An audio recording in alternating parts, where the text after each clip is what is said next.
Hey guys, welcome back to episode 2 of our Cozy Minecraft Let's Play. If you are new here, my name is Ayla, my pronouns are she, they, and I love playing cozy games. If you enjoy cozy gaming content, please consider to subscribe, it really does help me a lot. I also live stream on Twitch 3 times a week, and I've got the link in bio. Now that the intro is over, you probably just saw me open the map, and that is because while I was out exploring and grinding some materials off camera, I found 3 villages for us to come check out. I am hoping that these villages have some good loot, so let's maybe go check them out. I'd love to use one of them to build myself an iron golem farm because I honestly am not enjoying grinding in the mines for iron. So we just walked up to village number 1, and after we grabbed this here sugarcane to plant our own sugarcane, we are going to go loot this village. Now, I do have a little spoiler alert, there was not that much to find in these villages. So I do speed over this process quite a bit, but let's get into what we actually found. So we did find ourselves some hay bales, food, and seeds, so thank you to the villagers for that. And while I was looting, I heard a little cat meow, so obviously I had to go catch myself some fish to get this little kitty to love me. We went looking for her, and here she is. Oh my gosh, she's so cute. I am chasing her around so that I can give her this fine offering of fish, but this cat honestly must know my greatest weakness in this game, because when I was chasing her, she led me straight into a big giant hole in the ground. You got me there, Mrs. Kitty. Now, while I was talking to these villagers, to you too, sir, I spotted another cat.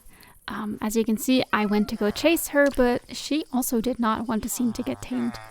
Please, love me cat, I would literally give you the entire world and all the fishies you could ever want if you just come live with me. Now, for a second I was worried that this little rascal was also going to try to lead me to the same fate as the black cat did. But lucky me, she turned around because I totally would have followed her back into that cave hole in the floor.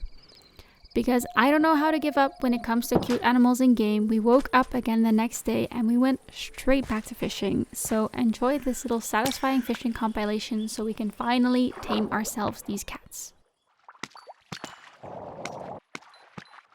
Now here we are with lots of fish in our inventory, and we are back on the hunt for cats. And oh my gosh, we found this little black cat first, and after a second of chasing her, we actually finally tamed her. She is so cute, look at her. Because I was worried I would lose her, I did go home straight away, but fear not because we will be back for the other cat. And look how cute she is, purring and sleeping away the night with us. Now that we have our first pet, do you guys have any name suggestions for her? I would love to know in the comments down below. So, while on the way to our second village, actually, we got ourselves another cat right away because we still had fish in our inventory from the last little village hunt. So, with our new companion, we decided to go and loot this little witch's dungeon. I think it's a witch's dungeon, but I'm not sure. We look inside first and we see nothing, so I deem it safe to go in. But while I was looting, I did hear myself some zombie sounds, and oh my god, look at it fall through the ceiling. I was honestly so panicked because I did not expect that. Now, as we are looting this place and fighting off some more zombies, I wanted to tell you guys about something exciting I've been working on. Since I love this game so much and I just got partnered on Twitch, I wanted to host a little celebratory event, and I am doing that by hosting a cottagecore SMP with around 20 other female and femme-identifying streamers.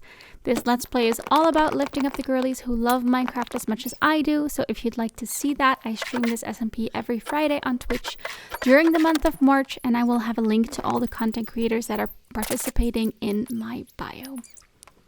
So we are done looting this little witch's house, and I am making my way back home to bring my other little cat there as well to keep her safe. Do you guys also want to name her? I am thinking we could maybe do some gemstone inspired names, but please leave whatever suggestions you have down in the comments. I mentioned last video that I could honestly have built a way cuter house, so I did want to spend some time this episode making the house just a little bit more aesthetically pleasing.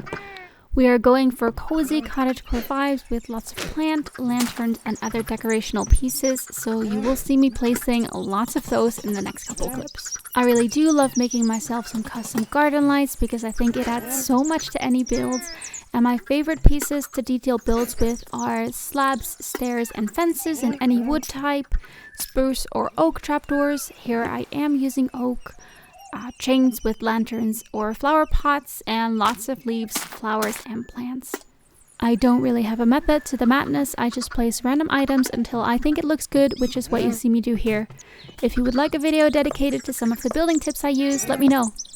I do also make some custom flower boxes by placing dirt and surrounding it with trapdoors and placing some flowers inside.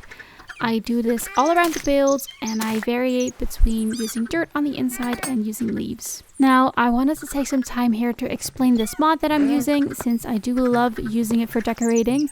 It's called Fantasy's Furniture, and it works by making a furniture station by combining a crafting bench and the leather on a smithing table. After you've placed it, you can place clay, stone, and planks inside. It can be any kind, and you're able to get the cutest little decorational pieces out. You're also able to create fully functioning furniture with this furniture table.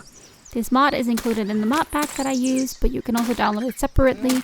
And in combination with Mizuno's Craft, which is the resource pack that I use to make my game look the way it does, it is honestly top tier for cozy decorating. You know me, no gatekeeping here, all mods are linked down below.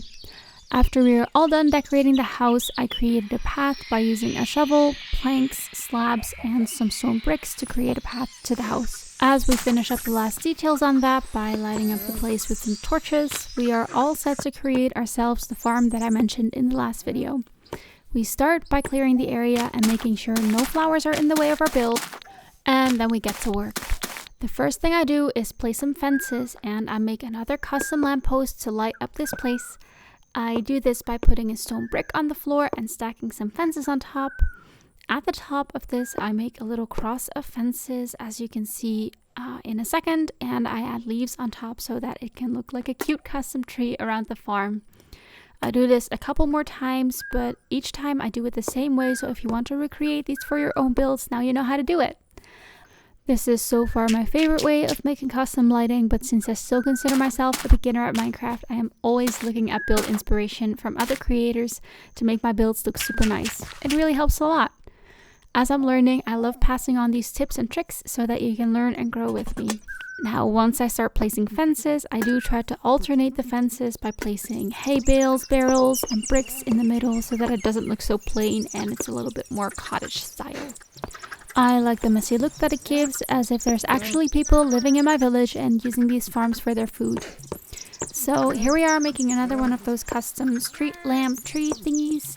And as we are working, honestly, I am just enjoying the little environment sounds. I know they are sped up, but they are just so satisfying. I love the little sound that my craft makes. I will say that I am using a mod that adds extra ambient sounds, so that might be part of the reason of why I think this game is just so calming. Now, here we are starting to place those hay bales and barrels that I was talking about earlier.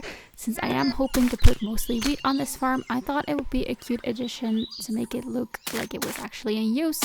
I have to admit, guys, what a stupid word hay bales is. I have recorded this section over and over and over again because I simply cannot pronounce the word hay bales properly.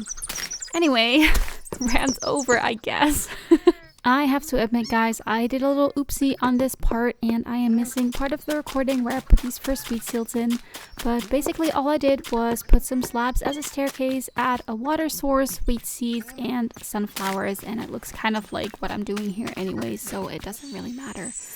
I fill up this whole field with, I think it's beetroots, carrots, onions, and wheat. And now this farm is almost done. Actually, I am kidding. It obviously needs leaves. Lots and lots of leaves, because no build is complete without it. But this just about wraps up this video, and honestly, look how cute this area looks. I am so in love with the flower fields, the cottage, and the sunflowers in the wheat field, and let's not forget the fact that we were able to get 2 cats. In the next episode, I hope to make some automated farms, but I literally have never done that, so wish me luck, and thank you guys so much for watching this episode. I hope you enjoyed, and if you'd like to stick around, press that little subscribe button. I try to put out videos every single week, and I'll see you next time. Thank you, bye-bye!